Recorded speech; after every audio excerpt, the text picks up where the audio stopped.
Hey everyone, welcome back to the channel. Today we're going to start off the video by fixing a little mistake I made when I was working on these fender flares.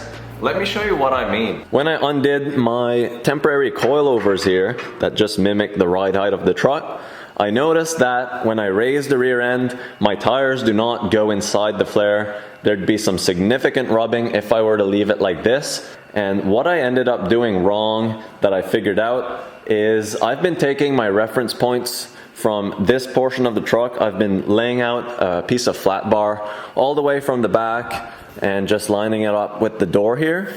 But this section of the body does not actually go straight with the door. It comes in a little bit in the back here. So you're not supposed to take reference points on this section, just on the side.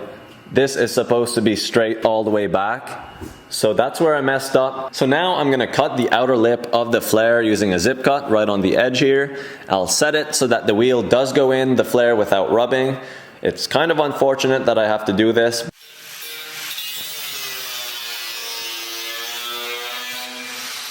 Alright, so I cut the outer lip so you can see what I mean by just readjusting it, and then I'll have to make a new piece right over here. So there's the new tape pattern for the flare. It sticks out a little bit more than before, which is what I wanted, and the wheel tucks in nicely now, so I won't have any drivability issues down the road. And the rear end is lifted up with the jack right now, so the tire is all the way up. That's not going to be a ride height, so I think it's going to be perfect. So now I just have to cut it out of metal and do the same thing on the other side, and we'll be good to go.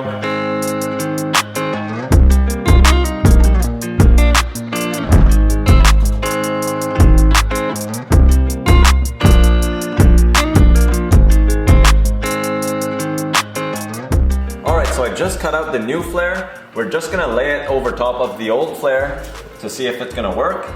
These are always tricky to just to fit, because it always wants to spring back and do whatever it wants, but as long as I can get it close, so pretty much right there, that's gonna look great. So I'll just have to tack it in place and then just back up, look at the whole truck and examine if I like it or not compared to the front flare. I don't really want to have a tiny flare up front and then have a huge flare in the back, so I'll just back up and examine how it looks overall, and then if I like it, we'll weld it up and then it'll be good to go.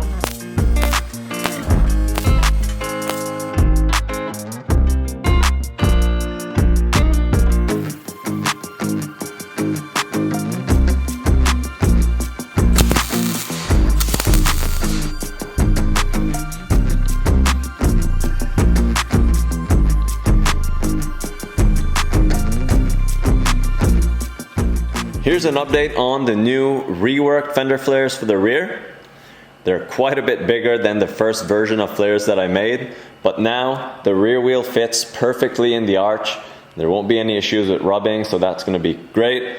The only thing left to do to finish these up completely is welding on the bottom of the flare over there and just grinding down the high spots on the welds. And I already cut out the old flare from the inside of the fender, so there's no excess material left. I just want to demonstrate how light these fenders actually are. Since I removed the inner skin of the fender, it shaved off a lot of weight, and also the shortened length is a big help as well. But if you guys ever worked with these original fenders, you guys know that they're quite heavy from the factory.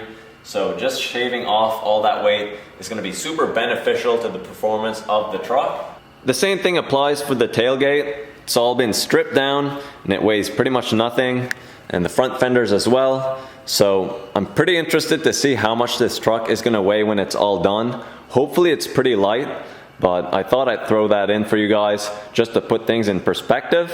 I've also been reworking the door gaps, getting that perfected. You can see that I added a little bit of weld just to fill in the gaps and get it perfect.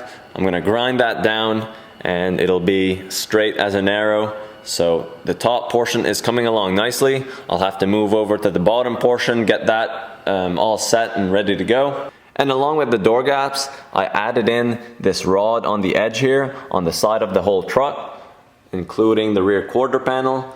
So with this rod here, when I'm doing my body work, I'm gonna sharpen up that edge. I think that's gonna look super crisp with the paint job. And instead of just doing it with body fill, where you could get a deep chip or a gouge if something were to happen, now with this rod, there's gonna be metal behind there, so it'll be quite a bit more solid than just doing it with filler. So that's the theory behind it. I think it's gonna look good. So I put one last coat of rust converter on the whole truck. It's just as a preventative measure in case I missed a pit or a rust hole or something. That rust converter will take care of the rest. Now I just have to scuff up the metal with some sandpaper to make sure that the primer adheres properly. So after that, we'll be good to go. We'll start laying down some primer. I'm pretty excited to see how it's gonna look since the primer is white. To scuff up the metal, I'm gonna use this 40 grit sandpaper. Let's get to work.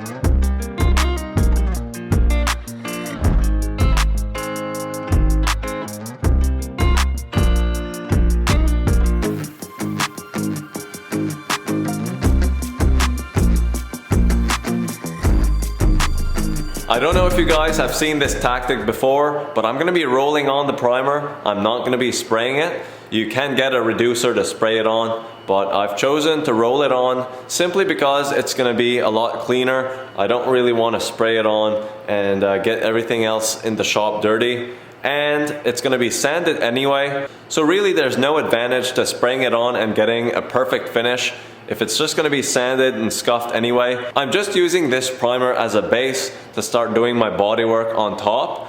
So this is a 2-part epoxy and it's a lot thicker than I anticipated. It's almost like a honey consistency and the hardener actually looks like honey. But we're gonna mix these two up and we're gonna start rolling it on with a paint roller and a brush.